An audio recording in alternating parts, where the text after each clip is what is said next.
In this section, we will discuss DNS, the Domain Name Service. DNS is a hierarchical method of organizing computers into domains. For example, Cisco and Walmart and Microsoft all fall under the .com domain. CCBC and Howard Community College and Harvard all fall under the .edu domain, and the United Nations falls under the .org domain. Top-level domains include .com, .gov, and .edu. And secondary-level domains will include Cisco, Microsoft, Walmart, CCBC, and Howard Community College. Why do we need DNS? Howard Community College's web server is named www, and our web server here at CCBC is also named www. So how can we tell the difference? And the answer is DNS. With DNS, our web server at CCBC falls under our domain, which is CCBCMD, which falls under .edu. And Howard Community College's web server falls under their domain, which is HCC, which falls under .edu. Howard Community College's web server is called www.howardcommunitycollege.edu, and our web server is called www.ccbcmd.edu. What's the difference between a host name and a fully qualified domain name? The host name is the name of the computer. For example, Server 1 or web servers are usually named www, or mail servers are usually named simply mail. This is the host name, just the name of the computer. And the fully qualified domain name consists of the host name plus the DNS suffix. For example, mail.ccbcmd.edu or server1.howardcommunitycollege.edu. The host name command allows us to view a computer's host name. So to view the host name of the computer that I'm currently logged onto, I go to the command prompt and I type host name, and then I press the enter key, and it shows that the name of this computer is called workstation.cat.h124. It's called that because it is a workstation. It is located in Catonsville in building H124. The host name command shows you the host name of the computer. Now, let's look at DNS host name resolution, and that is going to involve several components.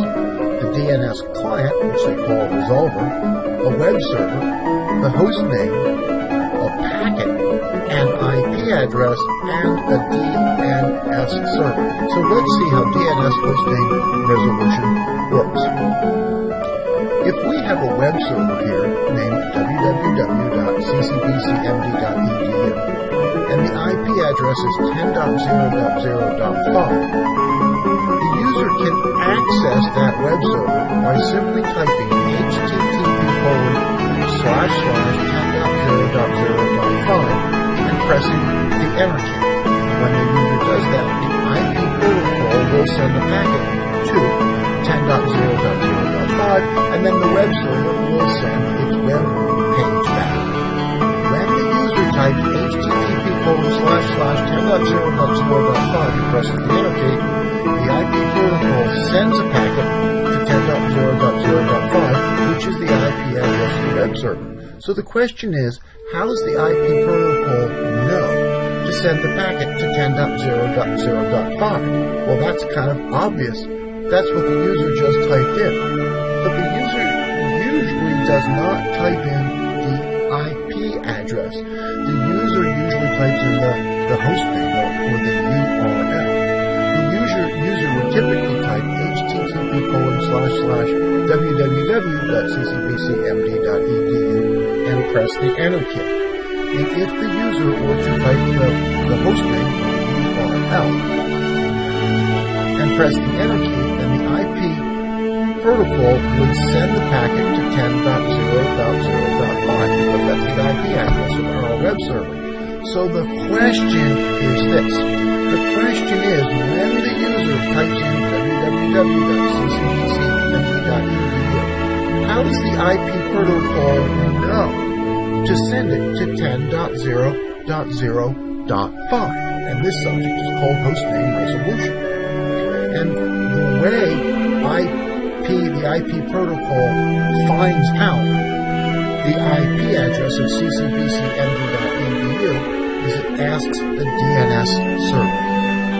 A DNS server is a computer which has a list of all of the web servers and their corresponding IP addresses. And each one of these entries is called a host record. So when the user types ccbcmd.edu and presses the enter key, the user doesn't know it, but the workstation sends a packet to the DNS server and it says, what's the IP address of ccbcmd.edu? The DNS server sends the IP address back to the workstation. Now the workstation knows the IP address of the CCBC web server. Then the IP protocol sends a packet off to 10.0.0.5, which is the IP address of the web server. This whole subject here is called host name resolution. It's where the user standing at the client wants to access a web server, so he types the host name of the web server.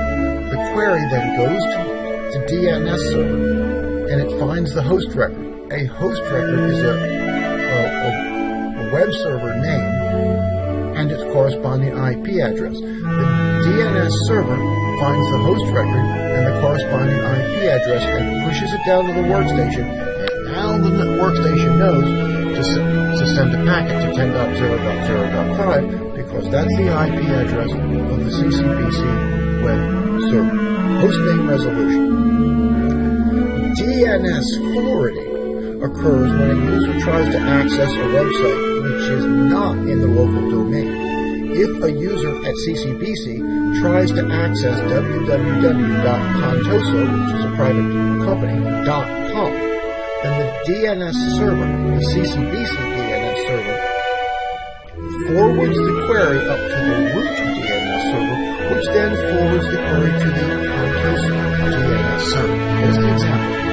The user standing at the CCBC workstation is trying to access www.contoso.com, types that in, presses the enter key, and the IP protocol sends the query to the CCBC web server. The CCBC web server DNS server, the CCBC DNS server pushes the query to the root DNS server, which then pushes the query to the .com DNS server, which then pushes the query to the contoso.com DNS server, which then sends the IP address back to the CCBC DNS server, and which then sends the IP address down to the workstation. This is called DNS forwarding. Now, let's look at configuring the DNS client to point to the DNS server. We want to make it such that whenever a user types a hostname, that query is always pushed to the right place, and the right place is going to be the DNS server. In this case, the IP address is 10.0.0.150. So we need to configure the workstation to push all queries to the DNS server. To do that, we go into TCP/IP properties. Now, you already know what the IP address is, we already know what the subnet mask is, and we already know what the default gateway is. The fourth variable that we use when we configure TCP/IP is the IP address of the DNS server. So we type in the IP address of the DNS server, in this case 10.0.0.150. So then, whenever the user types in the hostname, the workstation will push the query up to the DNS server. If you make a typo right here and type in, for example, 149 or 151, then the workstation queries are not going to go to the DNS server. So it's important to ensure that the workstation is configured to push queries to the DNS server. In DNS, here's the main point. The main point is that the DNS client asks the DNS server the IP address of the web server that the user is trying to get to. You might ask, do we really need DNS? Because if you can type HTTP followed by the IP address of the web server, then you don't need DNS. If people could remember the IP address of every website that they wanted to go to, then we would not need DNS. But people can't remember IP addresses. We do need DNS because most people can remember names like ccbcmd.edu, but they can't remember numbers such as IP address. So that's why we need DNS. If people could remember the IP address of every website that they ever wanted to go to, then we wouldn't need DNS, but they can't. DNS troubleshooting. If a user cannot access a web page, we, as a technician, need to ask the question, is the problem an IP problem, or is the problem in DNS?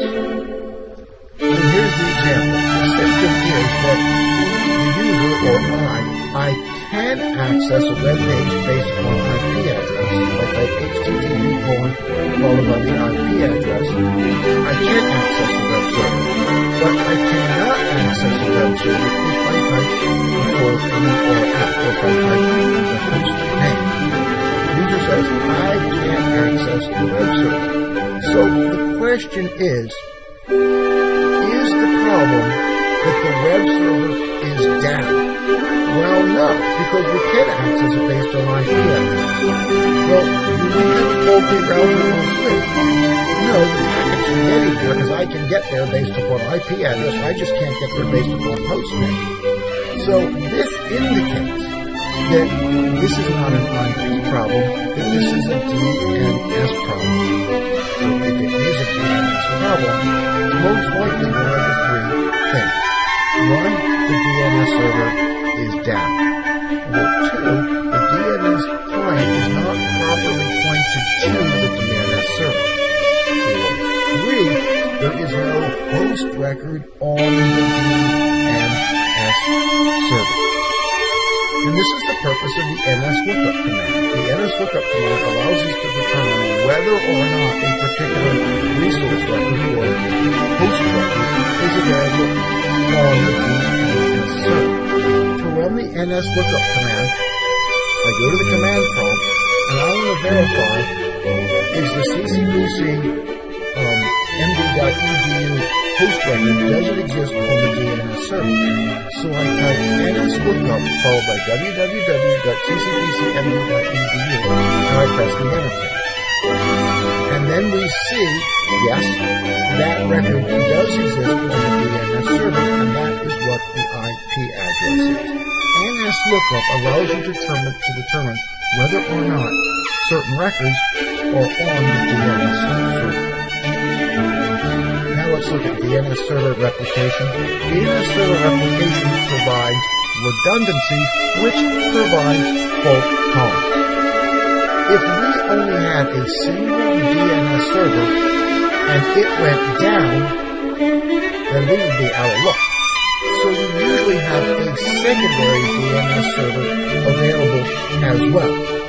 Every 15 minutes, the contents of the primary DNS server is replicated to the secondary DNS server. So if the primary DNS server goes down, that's okay, I've got the secondary DNS server. This is called replication. Now, when we configure the DNS client, we've already talked about specifying the IP address of the preferred DNS server. At this point, we can specify the IP address of the ultimate DNS server. DNS server replication provides redundancy, which provides fault tolerance. In summary, we looked at DNS and we looked at host name resolution. We saw that the DNS client sends a query queries to DNS servers, and the DNS server contains host records which show the name of web servers and their corresponding IP addresses. DNS troubleshooting, we have to make the decision, is the problem IP or is the problem DNS? And DNS server replication provides fault tolerance. And this concludes our section on DNS.